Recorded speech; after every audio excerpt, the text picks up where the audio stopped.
student, it is video number 22 of chapter light reflection and refraction class 10th, and today we discuss image formation rules for lens. Yes, for both lens, concave lens and convex lens. So let's start.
तो चलिए हम start करते हैं आज का topic image formation rule for Lenz. यही similar topic हमने mirror के केस में भी किया था और मैंने आपको ये बताया भी था कि इस चैप्टर में अगर आप मिरर टॉपिक अच्छे से कंप्लीट करते हो तो लेंस बड़ा इजीली हो जाएगा।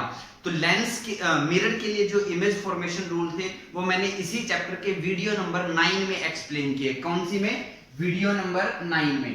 तो जिसको ये topic image formation rule for Lenz easily समझना है, अच्छे से समझना है, तो फर्स्ट ऑफ ऑल आप इस चैप्टर का वीडियो नंबर 9 पहले देखो, फिर आपको ये इजीली समझ में आएगा। हालांकि मैं अभी आपको उसको रिपीट भी कराऊंगा। तो वो रिपीट कराते हैं, हम क्या करते हैं, पहला रूल वहां पर क्या था, वहां पर टोटल 4 रूल थे इमेज फॉर्मेशन के। किसके केस में? मिरर के केस में। तो वन बाय वन डिस्कस करता हूं। पहला रूल था कि जब रे प्रिंसिपल एक्सिस के पैरेलल आती थी तो वो फोकस से चली जाती थी।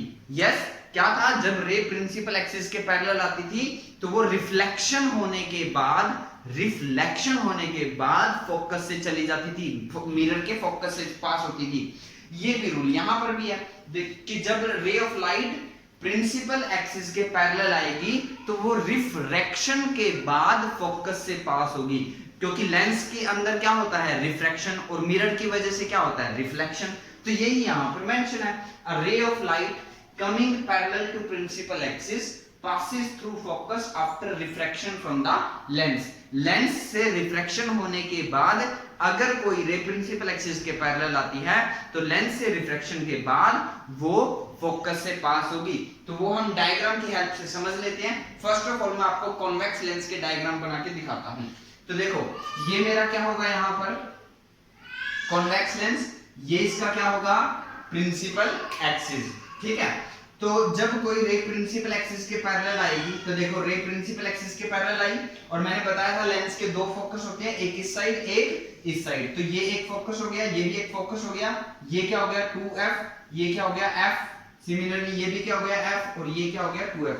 तो जो रे होगी सेंटर से मोड़नी है, तो ये रे फोकस से पास हो जाएगी। तो देखो रे जो प्रिंसिपल एक्सिस के पैरेलल आती है वो फोकस से पास हो जाती है। सिमिलरली आप एक रे और ले सकते हो, तो ये ऐसे पास हो जाएगी। समझने बात? ये बात ध्यान रखनी है, आपको सेंटर से पास करानी है। तो ये बड़ा सिंपल सा रूल है, क्या कि जब ray of light principal axis के पैरेलल आती है तो लेंस से रिफ्रैक्शन के बाद फोकस से पास हो जाती है। बिल्कुल same rule, ditto same rule mirror के अंदर भी था।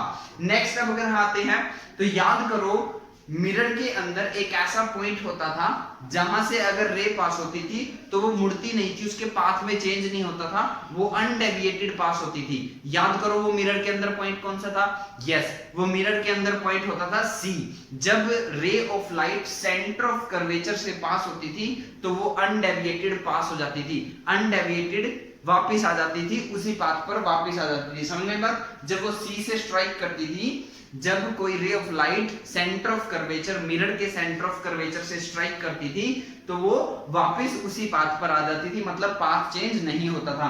सिमिलरली यहाँ पर भी कोई ना कोई पॉइंट होगा जहां से रे ऑफ लाइट अनडेविएटेड रिफ्रैक्ट होगी, तो वो कौन सा पॉइंट होता है? वो होता है ऑप्टिकल सेंटर। क्या होता है? Optical centre. ऑप्टिकल सेंटर आप सबको पता होगा बीच में होता है, CO से हम इसको डिनोट करते हैं।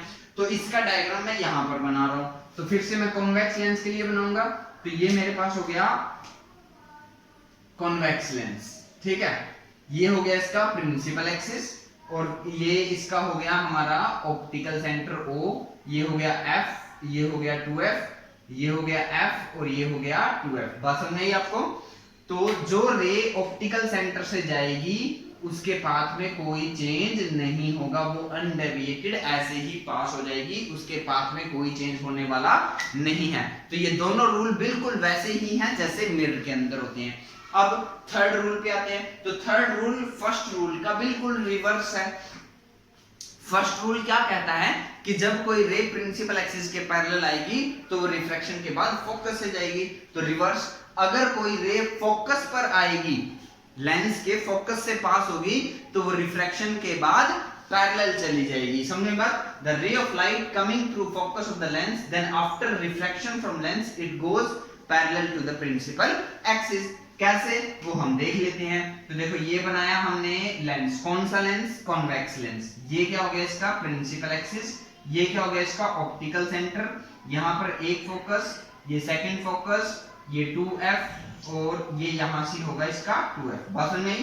तो जब कोई रे ऑफ लाइट ऐसे फोकस से पास होगी, समझ आई बात? तो ऐसे फोकस से जब वो आएगी तो वो रिफ्रैक्शन के बाद पैरेलल चली जाएगी। बिल्कुल रिवर्स रूल हुआ, फर्स्ट का रिवर्स हुआ ना। देखो प्रिंसिपल एक्सिस के पैरेलल आई तो फोकस से गई, और फोकस से आई तो प्रिंसिपल एक्सिस के पैरेलल चली गई। यही तीन रूल हमने मिरर के केस में भी डिस्कस किए थे।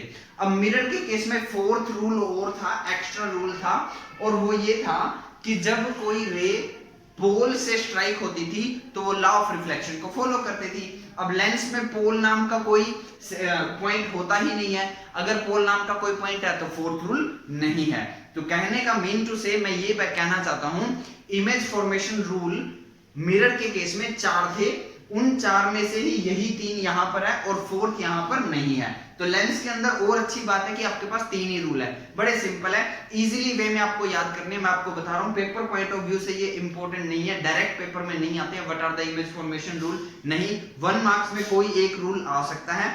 इनकी ज्यादा इंपॉर्टेंस इसलिए क्योंकि रे डायग्राम पेपर में आकर ही रहेगा, और रे डायग्राम आप तब बना पाओगे जब आपको इमेज फॉर्मेशन रूल आते होंगे, तो वहां इसकी इंपॉर्टेंस है। तो बड़ा सिंपल सा आप याद रखोगे, बिल्कुल नॉर्मली हिंदी में भी आप याद कर सकते हो कि जब रे प्रिंसिपल एक्सिस के पैरेलल आए तो वो फोकस से जाएगी, अगर फोकस से आए तो प्रिंसिपल एक्सिस से के पैरेलल जाएगी, और अगर वो ऑप्टिकल सेंटर से पास होगी तो उसके पाथ में कोई चेंज नहीं होगा। ये 3 सिंपल रूल आपको याद रखने हैं। अब ये तो मैंने बताया आपको किसके लिए? कॉन्वेक्स लेंस के लिए। अब आ जाते हैं कॉनकेव लेंस के लिए। तो कॉनकेव के लेंस के लिए भी कोई प्रॉब्लम नहीं है, कॉनकेव लेंस के लिए भी यही रहेगा।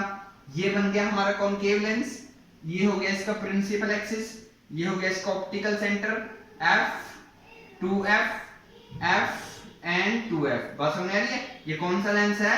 Concave lens. कौन सा लेंस है ये? Concave lens. और ये कौन सा था? Convex lens. कौन सा लेंस था ये? Convex lens. बात समझ आई आपको? तो अब इसमें भी वही रूल बताना है हमें कि जब रे प्रिंसिपल एक्सिस के पैरेलल आएगी तो ये रे आई प्रिंसिपल एक्सिस के पैरेलल, और ये क्योंकि डाइवर्जिंग लेंस होता है तो ये डाइवर्ज कर देगा, और हमें लगेगा कि ये इस फोकस से आई है। बात समझ में आई आपको? तो वही रूल इसमें भी है, बस आपको थोड़ा सा बोलते हुए ध्यान रखना है। देखो इसकी डेफिनेशन में क्या है? A ray of light coming parallel to principal axis passes through focus after refraction from the lens. बस इसमें हमें कॉनकेव लेंस के केस में यही डेफिनेशन कैसे लिखेंगे? A ray of light coming parallel to principal axis pass appear, यहाँ word क्या लिख देंगे? सिर्फ appear passes through focus after refraction from concave lens, कि हमें नजर आएगी, हमें महसूस होगा, हमें फील होगा कि वो फोकस से आई थी। बात समझ आई? यहाँ पर किसी पर्सन की आईज होगी ना, उसकी आईज इसको रिट्रेस करेगी, उसकी आईज को कहां से लगेगा? उसकी आईज को लगेगा फोकस से आई है, तो उसे अपीयर होगा। इसमें सच में पास होगी, इसमें नहीं। तो यहाँ कौन सी इमेज बनेगी? इमेजिनरी, यहाँ पर कौन सी इमेज बनेगी, रियल। तो इसीलिए ये बात याद रखना, ये हमेशा वर्चुअल इमेज बनाता है और ये हमेशा रियल इमेज बनाता है। अब ये सेकंड रूल इसके लिए भी बिल्कुल सिंपल है। तो ये हो गया हमारा कौन सा लेंस, कॉनकेव लेंस। ये क्या हो गया इसका प्रिंसिपल एक्सिस, ये हो गया इसका optical centre f and 2f। Similarly इस साइड भी f एंड इस साइड भी 2f। तो सिंपल बिल्कुल वही रूल है इसमें भी, अगर ऑप्टिकल सेंटर से आई तो वो अनडेविएटेड पास हो जाएगी। समझ में ये बात मैंने क्या बताया आपको? तो बड़ा सिंपल से पहले दो रूल हैं कि प्रिंसिपल एक्सिस के पैरेलल आई तो फोकस से जाएगी, और अगर ऑप्टिकल सेंटर से पास हुई तो पाथ में चेंज नहीं होगा। अब थर्ड रूल भी हम बनाते हैं, किसके लिए, कॉनकेव लेंस के लिए। तो पहले तो हम कॉनकेव लेंस बना लेते हैं। तो ये बना दिया हमने कॉनकेव लेंस, ठीक है। ये हो गया इसका प्रिंसिपल एक्सिस, ये हो गया optical centre f 2f f 2f। तो थर्ड रूल क्या है? थर्ड रूल है कि जब कोई रे फोकस से पास होती है तो वो रिफ्रैक्शन के बाद प्रिंसिपल एक्सिस के पैरेलल चली जाती है। तो ये रे एक आई और मान लो ये रे देखो ऐसे प्रिंसिपल एक्सिस के पैरेलल जा रही है, सॉरी फोकस से पास हो रही है, तो ये रे यहां से ऐसे चली जाएगी। बात समझ में आई आपको? तो देखो वही रूल है, तीन रूल कॉनकेव लेंस के लिए भी एप्लीकेबल होंगे, कॉन्वेक्स लेंस के लिए भी एप्लीकेबल होंगे, और यही तीन रूल मिरर के केस में भी अप्लाई होते थे। मिरर के केस में फोर्थ रूल एक एक्स्ट्रा था। अब जाते जाते मैं आपको सिर्फ एक बात बता देता हूं, और जो बहुत इंपॉर्टेंट है न्यूमेरिकल पॉइंट ऑफ व्यू से, वो आप समझ लेना। अब देखो लेंस चाहे कोई भी हो, पहले तो मिरर पे आओ, मिरर के अंदर कितने फोकस होते थे, एक। मिरर के अंदर कितने फोकस होते थे, एक। लेकिन लेंस के अंदर चाहे फिर वो लेंस कॉन्वेक्स हो चाहे वो कॉनकेव हो, कितने फोकस है, दो। एक फोकस लेफ्ट हैंड साइड में है, एक फोकस राइट हैंड साइड में है। इसमें भी देख लो दो फोकस हैं, इसमें भी देखो दो फोकस हैं, इसमें भी देखो दो फोकस हैं, ठीक है। अब प्लस माइनस में कंफ्यूजन हो सकता है। अगर आपने ये फोकस यूज किया, क्योंकि ऑप्टिकल सेंटर से फोकस के बीच की डिस्टेंस को क्या बोलते हैं, फोकल लेंथ। ऑप्टिकल सेंटर से फोकल लेंथ के बीच की डिस्टेंस को क्या बोलते हैं, फोकल लेंथ। तो अगर ये तो फोकस यूज किया तो फोकल लेंथ नेगेटिव हो जाएगी क्योंकि इस साइड है, और अगर आपने ये फोकस यूज किया तो अब फोकल लेंथ पॉजिटिव हो जाएगी।